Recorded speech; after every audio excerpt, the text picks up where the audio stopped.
Bismillahirrahmanirrahim. Assalamualaikum warahmatullahi wabarakatuh. Okey, hari ini kita akan masuk bab 7 iaitu tajuk udara. Okey, boleh buka buku teks muka surat 197. Okey, buku teks sains tingkatan 1. Okey, sebelum tu kita nak pergi kepada pengenalan lah. Okey, tengok apa dia cakap dekat sini. Mengapakah kita harus menjaga udara di sekeliling kita supaya tidak tercemar? Apakah yang terdapat dalam udara? Bagaimanakah anda dapat memelihara kualiti udara? Okey, siapa yang nak jawab? Okey, dalam kelas nanti kita boleh jawab. Awak boleh jawab. Sebelum tu dekat sini cikgu nak jawab dulu lah. Okey, mengapakah kita harus menjaga udara di sekeliling kita supaya tidak tercemar? Kerana kalau tak jaga, udara akan tercemar. Bila udara tercemar, awak akan bernafas, awak akan menyedut udara yang tercemar. Jadi, dia akan memudaratkan kesihatan awak. Okey, memudaratkan kesihatan. Okey, dia boleh menyebabkan penyakit-penyakit yang berbahaya. Okey. Biasanya penyakit-penyakit ni dia akan, bila udara dia akan melibatkan paru-paru awak lah.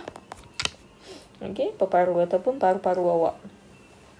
Okey, seterusnya soalan yang kedua, apakah yang terdapat di dalam udara? Okey, biasa awak akan sebut apa? Oksigen, karbon dioksida, itu sahaja. Tapi sebenarnya komponen udara ada beberapa gas. Okey, ada beberapa gas, tapi memanglah yang paling banyak, antara yang paling banyak adalah karbon dioksida dan juga oksigen. Jadi yang awak sedut adalah oksigen dan yang awak lepaskan adalah karbon dioksida. Tetapi apabila udara tu telah tercemar, jadi kandungan oksigen dan juga akan berkurangan dan dia akan digantikan dengan gas-gas yang lain. Maksudnya komponen gas yang lain tu akan meningkat dan komponen gas oksigen akan menurun. Okey, seterusnya yang ketiga, bagaimanakah kita dapat memelihara kualiti udara? Okey. So, ini jawapan dia, oksigen lah. Karbon dioksida.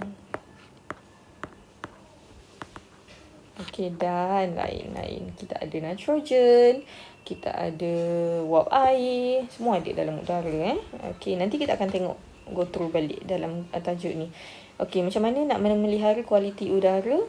Pastikan kualiti udara tu sentiasa bersih dengan mengelakkan pencemaran udara lah, especially.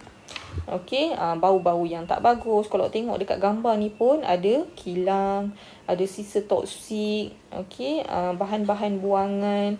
Okey, kalau tengok dekat sini ada jalan raya. Apa kena mengena jalan raya dengan kualiti udara? Jalan raya, apa yang ada dekat atas jalan raya? Ada kenderaan dia akan menghasilkan asap. Okey, pembakaran, sebab bila kenderaan nak bergerak dia akan lakukan pembakaran dalam enjin dia. So dia akan menghasilkan asap. Samalah seperti kilang-kilang ni. Tengok asap dekat sini. Asap dekat sini. Okey, sisa toksik dia akan menyebabkan pencemaran bau. Okey, so bau yang tak baguslah untuk dihidu. Okey, udara yang tercemar, sampah juga. Okey, sampah juga. Kemudian apa lagi? Runtuhan bangunan. Okey, terlalu banyak sampah akan menyebabkan kualiti udara semakin rendah. Okey, tak ada pokok langsung pun tak boleh. Jadi macam mana awak nak memelihara kualiti udara? Yang pertama, jaga kebersihan, jaga jangan cemarkan kawasan persekitaran, sebab pencemaran dia akan mencemarkan udara, dia mencemarkan air dan dia mencemarkan tanah. Okey, mencemarkan udara sebab apa? Kita sentiasa bernafas. Jadi udara tu sangat penting. Okey, kaedah yang kedua adalah macam mana nak memelihara kualiti udara. Okey, adalah dengan kalau kita elakkan pencemaran, maksudnya dalam erti kata lain kita menjaga kebersihan lah, okey, menjaga persekitaran, elakkan pencemaran. Selain daripada tu, boleh lakukan penanaman pokok. Okey, penanaman pokok. Okey, pokok-pokok, kenapa kita perlu tanam pokok? Apa kena-mengena udara dengan pokok? Okey, sebenarnya pokok dia akan membekalkan oksigen kepada kita. Okey, lagi banyak pokok, lagi banyak oksigen yang dibekalkan dan dia akan menyerap karbon dioksida. Okey, karbon dioksida kita tak perlu karbon dioksida. Jadi, kita dan pokok saling memerlukan. Okey, jadi tanam pokok. Okey, tanam pokok. Dekat mana-mana awak nampak pokok, janganlah pula nampak pokok pergi tebang-tebang, pergi buang-buang pokok. Okey, sebenarnya pokok tu penting untuk awak, tapi boleh tebang. Cuma bila awak potong pokok, awak kena gantikan dengan bilangan pokok yang sama, pokok yang baru. Okey, contohnya katakanlah kawasan sekolah kita ni, kita tebang pokok untuk bina sekolah. Kemudian bila dah terbinanya sekolah, kita tanam balik pokok-pokok. Okey, kalau awak tengok sekeliling kawasan sekolah, ada banyak pokok-pokok baru yang ditanam. Okey, so itu untuk mengelakkan, untuk menjaga kualiti udara lah, untuk menjaga alam sekitar kita. Okey, kita tengok dekat sini. Kita ada buletin sains. Okey, buletin sains ni dia kata kat sini, indeks pencemaran udara di Malaysia. Okey, sejak beberapa dekad yang lalu, Malaysia dan beberapa buah negara di Asia Tenggara telah mengalami masalah jerebu disebabkan oleh aktiviti pembersihan hutan yang menggunakan kaedah pembakaran terbuka seperti berlaku di negara jiran. So, negara jiran kita adalah apa dia? Okey, dia melakukan pembakaran terbuka apabila musim menanam. Musim penanaman pokok-pokok baru ataupun tumbuhan-tumbuhan baru untuk ekonomi mereka. Okey, negara jiran kita adalah Indonesia. Okey, tapi kita tak boleh salahkan diorang juga sebabnya terlalu besar kawasan hutan itu. Jadi mereka ni menebang pokok, tak boleh nak tebang pokok sebab pokok-pokoknya terlalu besar dan juga banyak. Okey, jadi paling mudah adalah untuk mereka membakar. Okey, paling mudah untuk mereka, tapi bila pembakaran tu tidak terkawal, itu yang menyebabkan jerebu. Okey, ada sebenarnya ada kebaikan, ada juga kelemahan apabila mereka melakukan pembakaran terbuka. Kebaikan balik pada mereka lah, tapi kelemahannya tu adalah dia menyebabkan pencemaran udara sampai ke negara kita. Okey, sampai ke Singapura, sampai ke Thailand, semua tu. Okey, itu yang teruk lah, kita yang mendapat kesannya. Okey. Okey, dia kata jerebu yang berpanjangan memudaratkan kesihatan orang ramai, terutamanya masalah sistem pernafasan. Okey, masalah sistem pernafasan, sesama, batuk, okey. Batuk yang berpanjangan sehingga mendapat penyakit TB, okey, kanser paru-paru, okey, dan sebagainya lah. Kita ada lelah, semput, semua tu. Okey, itu menyebabkan sistem pernafasan, melibatkan paru-paru awak. Okey, orang ramai dinasihati supaya sentiasa memantau indeks pencemaran udara di kawasan masing-masing mengikut nasihat yang diberikan oleh pihak berkuasa tempatan. Apakah yang dimaksudkan oleh indeks pencemaran udara? Okey, mungkin ada di kawasan awak yang kalau cikgu tengok dekat kawasan sini, ada beberapa kawasan perumahan yang baru nak naik. Okey, ataupun orang persendirian yang dia tebang pokok untuk dirikan rumah ataupun buat kebun. Okey, jadi awak perhatikan, okey, apa yang mereka buat dengan pokok-pokok tersebut. Selepas mereka tebang, apa yang mereka buat? Okey, sebab ada sesetengahnya mereka membakar. Okey, bila lakukan pembakaran, dia akan menyebabkan pencemaran udara lah, asap terlalu banyak. Okey. Dekat kawasan perumahan cikgu pun kadang-kadang ada juga, tapi tak selalulah. Mereka membakar sampah ataupun bakar pokok-pokok untuk jadikan dia nak clearkan kawasan lah, nak buat kebun ke apa ke. Okey, indeks pencemaran. Okey, ini adalah indeks pencemaran Okey, IPU, indeks pencemaran udara. Okey, melebihi 300 sangat berbahaya Okey, 200 hingga 300 sangat tidak sihat, 100 hingga 200 tidak sihat, 51 hingga 100 sederhana, 0 hingga 50 baik. Tapi tahap dia ni adalah dia punya bilangan dia ni, awak tak boleh tengok dengan mata kasar sahaja. Sebenarnya dia ada alat yang digunakan untuk mengukur indeks pencemaran udara ni. Dia macam ada alat menyukat lah udara tu, dan dia tidak bukannya device macam handphone yang kita boleh bawa ke mana sahaja, tak. Okey, dia ada menara kawalan dia di mana tempat dia bergerak. Sebab tu kalau katakanlah kalau awak ingat lagi lah yang musim jerbu 2-3 tahun lepas, jerbu yang sangat teruk tu, kita ada dia akan tulis bila dalam laporan dia akan tulis okey, stesen apa tu, stesen dipanggil apa indeks pencemaran udara yang diukur pada stesen apa cikgu tak ingat dah lah. Dia macam lebih kurang macam stesen kaji cuaca macam tu lah. Okey, so dia akan tengok dekat situ label dia merah ke, purple ke, biru ke, hijau ke, kuning ke, macam tu orange ke. Okey, biasanya merah, orange, kuning, kemudian hijau, ada coklat juga, macam tu lah. Okey, kalau yang okey tu mungkin hijau lah. Okey, ni cikgu tak pasti sangat, tak apa, nanti kita kalau dalam kelas nanti kalau sempat cikgu akan tunjuk pada awak Okey, so tengok gambar kat bawah ni. Sejuk je mata memandang bila tengok warna hijau. Okey, kita memang ditakdirkan, Allah dah jadikan sekeliling kita ni hijau. Okey, sebab hijau ni adalah warna untuk terapi mata. Kalau tak ada hijau memang sakit mata. Kalau tengok gambar dekat atas ni, sakit mata kan, sebab tak ada warna hijau langsung. Okey, sangat stres. Bila tengok dekat bawah ni sejuk je bila tengok yang warna hijau. Okey, tengok kata kunci apa yang awak belajar. Awak akan belajar adalah okey, yang pertama oksigen, karbon dioksida, nitrogen, gas nadi, helium, neon, argon, krypton, xenon, kitar karbon, kitar oksigen, pemanasan global, kesan rumah hijau, pembakaran, alat pemadam api dan juga pencemaran udara. Okey, nampak macam banyak tapi sebenarnya tak banyak. Okey, sikit saja.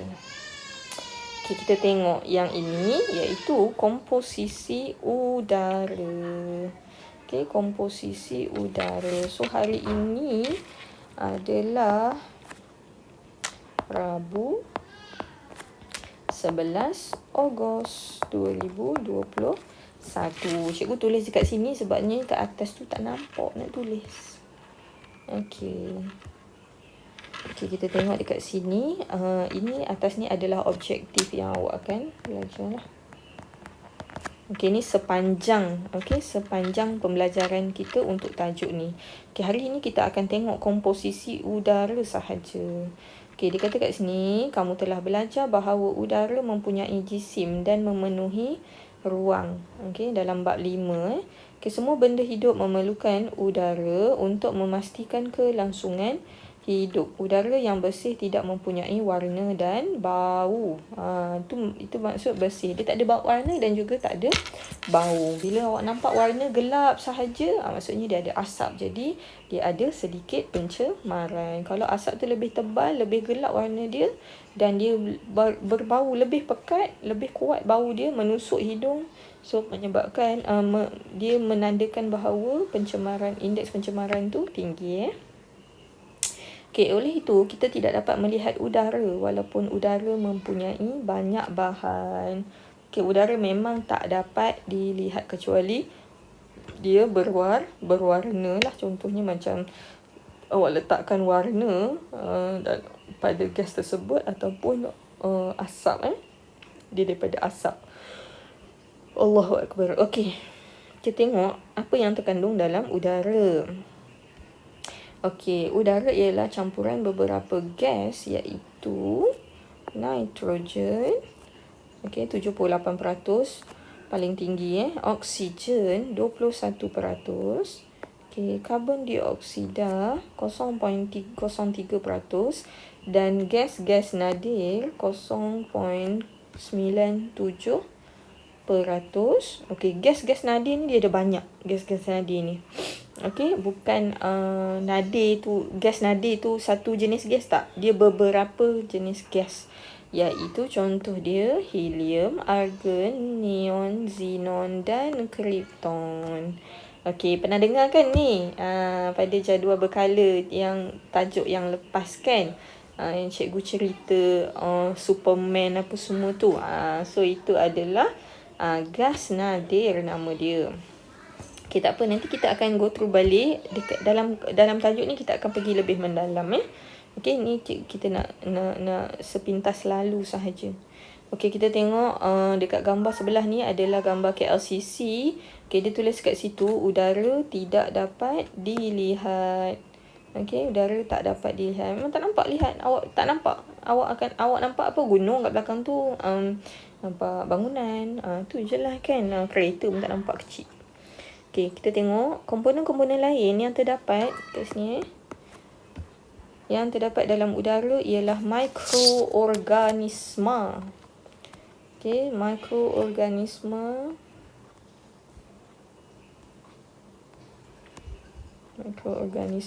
Wap air dan juga habuk. Okay, kuantiti komponen-komponen ini adalah kecil dan sering berubah. Okay, dalam udara ada wap air. Dalam udara ada wap air juga, tapi kuantiti dia sangat sedikit. Okay, dan juga sering berubah lah kuantiti dia. Bergantung pada masa dan tempat. Kalau contohnya lah wap air, kalau cuaca tu panas, jadi wap air dia kurang lah. Kalau cuaca sejuk je, mendung sahaja, mungkin komponen wap air dia lebih tinggi berbanding hari panas.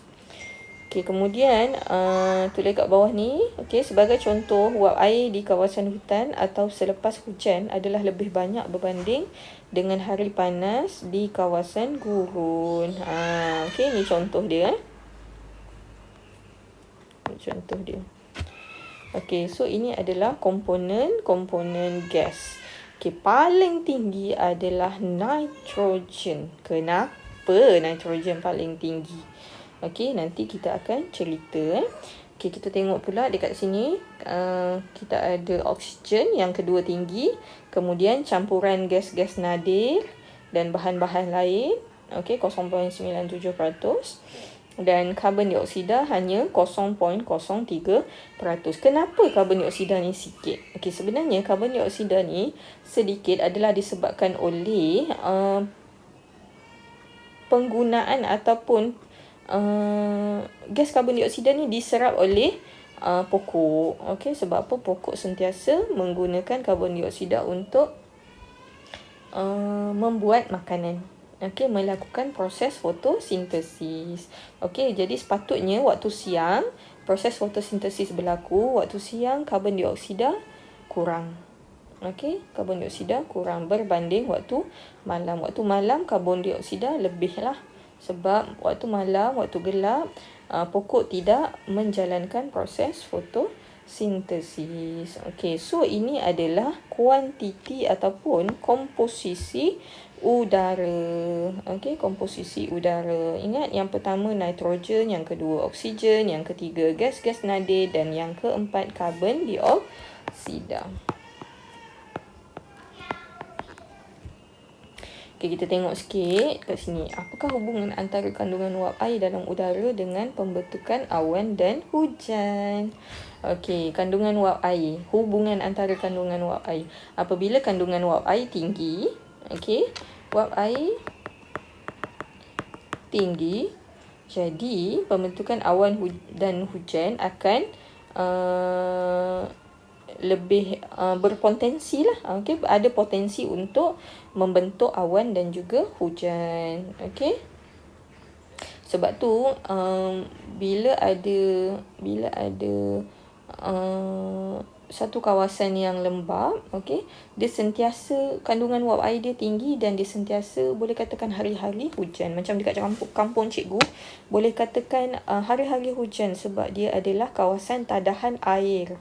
Okey, kawasan tadahan air semula jadi di larut matang dan selama. Okey, itu kawasan dekat Perak.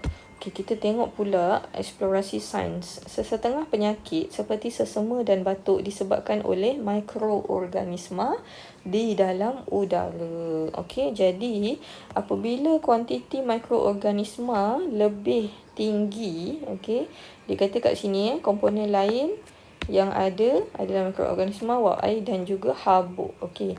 Apabila komponen lain lebih tinggi dalam udara, so dia akan menyebabkan penyakit-penyakit. Okey, beberapa penyakit contohnya batuk, sesama. Okey, sebab tu ada setengah orang kalau sejuk-sejuk dia sesama. Okey, setengah orang dia sejuk-sejuk dia jadi batuk, dia jadi lelah. Okey, dia jadi semput. Okey, itu adalah disebabkan oleh kuantiti wap air yang tinggi dan juga adanya mikroorganisma yang hadir dalam udara. So, yang ni kita tak buat lagi. Okey, muka surat 197 tu belum lagi. Kita hanya sampai muka surat 196 sahaja. Okey, so kita pergi kepada